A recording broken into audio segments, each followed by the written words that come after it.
Hi friends, welcome to my YouTube channel. ഞാൻ നിങ്ങളുടെ സ്വന്തം ഫാസി. ഇന്ന് നമ്മൾ ചർച്ച ചെയ്യാൻ പോകുന്ന വിഷയം എന്താ വെച്ചാൽ ബ്രോയിലർ കോഴി എന്നാൽ എന്ത്, അഥവാ ഇറച്ചി കോഴി.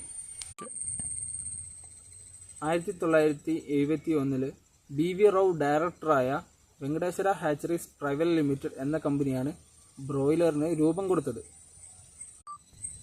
ഏതാനും 2-3 പതിറ്റാണ്ടുകൾക്കപ്പുറം ഒരു ബ്രോയിലർ പൂർണ്ണ വളർച്ച എത്താൻ 60 to 70 ദിവസം വേണ്ടി വരുന്നത് ഇപ്പോഴത്തെ ഹൈജീനിക് പരമായിട്ട് ഒരു 40 to 45 ദിവസം അത്ര മതി ഒരു പൂർണ്ണ വളർച്ചയ്ക്ക് ഒരു കോഴി എത്താൻ. ബ്രോയിലറിന് നമുക്ക് രണ്ടായി തരംതിരിക്കാം. ഒന്ന് കോബ് എന്നും ഒന്ന് നോൺ കോബ് എന്നും. കോബ് എന്ന് പറഞ്ഞാൽ നമ്മൾ ഫസ്റ്റ് പറഞ്ഞ വെങ്കടേശ്വര ഹാച്ചറീസ്, അതിൽ പെട്ടതാണ് കോബ്. നോൺ കോബ് എന്ന് പറഞ്ഞാൽ ഏവിയേജൻ, അത് ലേറ്റസ്റ്റ് വന്നൊരു കമ്പനിയാണ് ഇന്ത്യയിലേക്ക്, അത് ഫോറിൻ കമ്പനിയാണ്. അപ്പം കോബിൽ തന്നെ 3-4 ഐറ്റം ഉണ്ട്.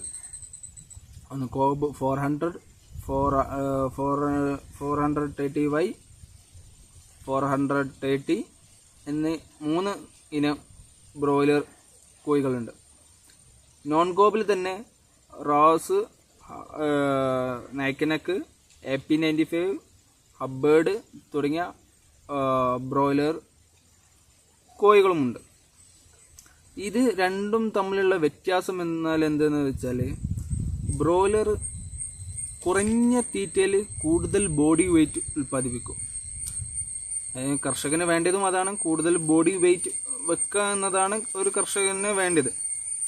നോൺ കോബ് പറഞ്ഞാൽ കൂടുതൽ തീറ്റ കൊടുത്താലും വളർച്ച പെട്ടെന്ന് വരില്ല, ഗ്രോത്ത് പെട്ടെന്ന് വരില്ല.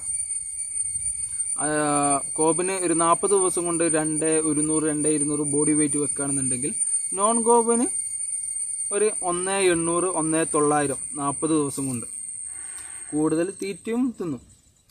അപ്പോൾ ഒരു കർഷകന് സ്വാഭാവികമായിട്ടും ഇതും തമ്മിൽ, കോബും നോൺ കോബും തമ്മിൽ താരതമ്യ ഡിഫറൻസ് വരും.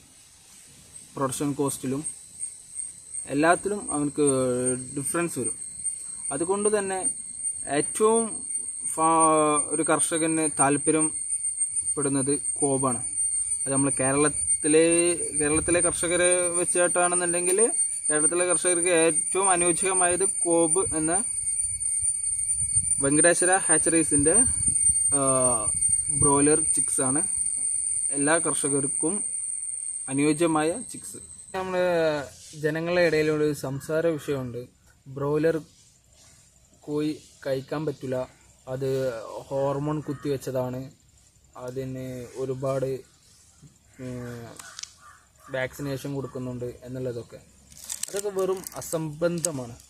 കാരണം എന്താ വെച്ചാൽ, ഇതിൻ്റെ ജനറ്റിക് ആ ഒരു വേറെ തന്നെയാണ്. കാരണം നമ്മളിപ്പോൾ ഒരു 5 ലിറ്റർ 3 ലിറ്ററും കറക്കുന്ന ഒരു പശു ഉണ്ടാവും. അതേമാതിരി തന്നെ 50 ലിറ്ററും 30 ലിറ്ററും കറക്കുന്ന പശു ഉണ്ടാവും. രണ്ടും പശു തന്നെയാണല്ലോ, അതിലൊരു വ്യത്യാസമില്ലല്ലോ. അതേമാതിരി തന്നെയാണ് ഈ കോഴിൻ്റെ രീതിയിലും. ഒന്ന് നമ്മളെ നാടൻ കോഴിയുമാണ്, ബ്രോയിലറും കോഴിയുമാണ്. കാരണം എന്താ, നാടൻ കോഴി ആ ഒരു ജനറ്റിക്, നാടൻ കോഴിൻ്റെ അങ്ങനെയാണ്. ബ്രോയിലറിൻ്റെ ജനറ്റിക് ഒരു വ്യത്യാസമാണ്. കാരണം ബ്രോയിലറിനെ നമ്മൾ കൃത്യമായി മനുഷ്യർ തന്നെ നിർമ്മിച്ചതാണ്.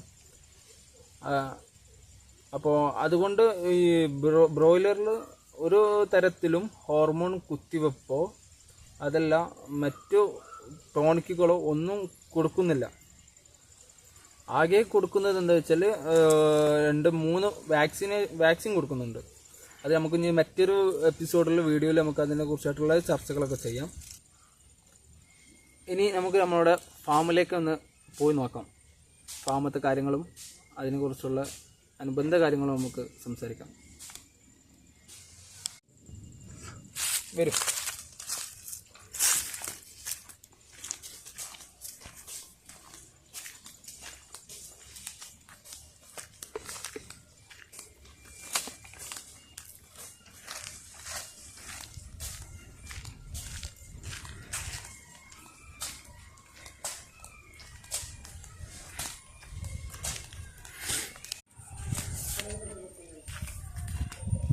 ഇതാണ് നമ്മുടെ ഫാം.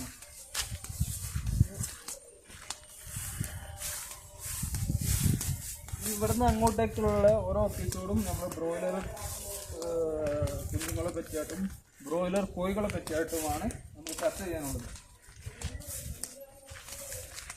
ഇപ്പോൾ നമ്മൾ പോകുന്നത് D3 എന്ന് പറഞ്ഞ ഷെഡിലേക്കാണ്.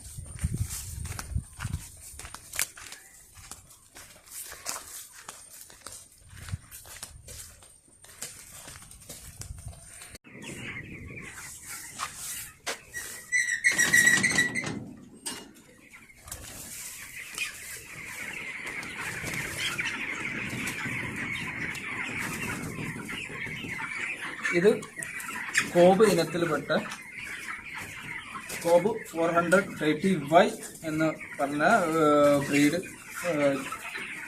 ബ്രോയിലർ ചിക്കനാണ്.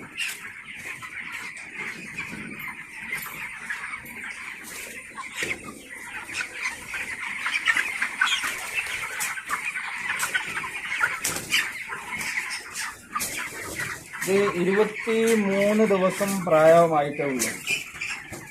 23 ദിവസം പ്രായമായ കോഴിയാണിത്.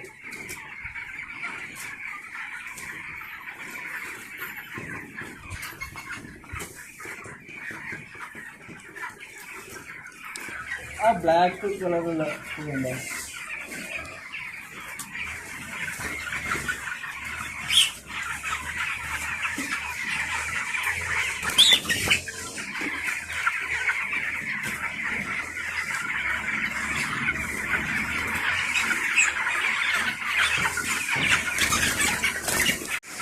ഈ കോബും നോൺ കോബും തിരിച്ചറിയാൻ കുറച്ച് ട്രിക്കുകളുണ്ട്. കണ്ടാൽ രണ്ടും സെയിമാണ്, എന്നാലും കുറച്ച് ട്രിക്കുകളുണ്ട് നോൺ കോബും കോബും തമ്മിൽ ഡിഫറൻസ് മനസ്സിലാക്കാൻ. അത് നമുക്കൊരു മറ്റൊരു വീഡിയോയിൽ നമുക്ക് അതിനെ പറ്റിയിട്ട് ഒന്ന് ചർച്ച ചെയ്യാം. കോബ് നോൺ കോബും ഡിഫറൻസ് എന്താണെന്നുള്ളത്.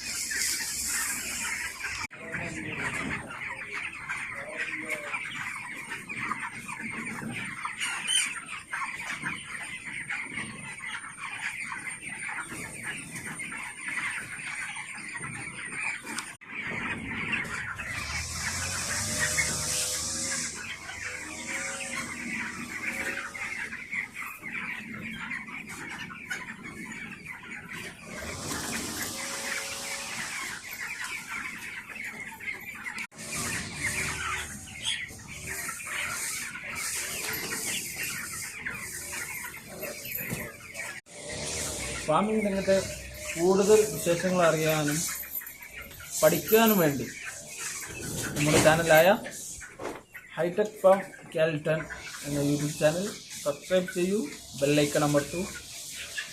വീണ്ടും കാണാം. ശുഭദിനം.